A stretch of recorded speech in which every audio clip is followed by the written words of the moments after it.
Welcome to a word of hope on this 27th week of ordinary time.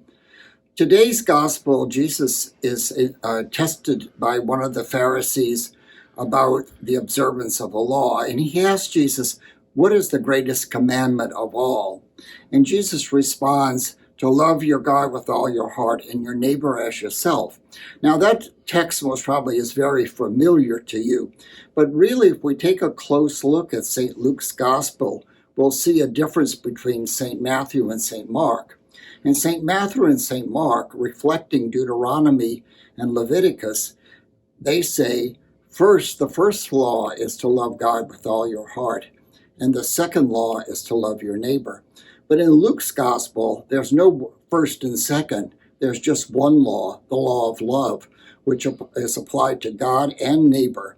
So Luke, in his gospel, is trying to show us a continuity with love, the love that God has for us and the love we have for God, the love God has for neighbor and we have for neighbor, is one unity, one reality of the mystery of divine love.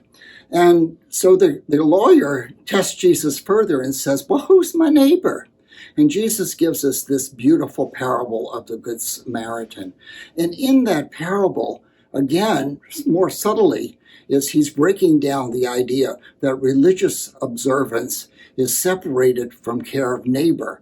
Because remember, the priest and the Levite look at the man who's fallen among the robbers.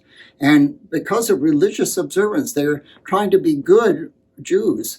They step away from him. They don't help. They continue on their journey.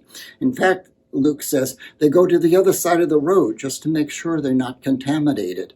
But then the Samaritan, who by today's standards we'd say is a heretic, he comes along and he doesn't have this division in his love for God and neighbor, and he responds generously to assist that person in need. So today I think the lesson for us as modern Christians is that we apply that universal precept of love to God and neighbor in each way we can.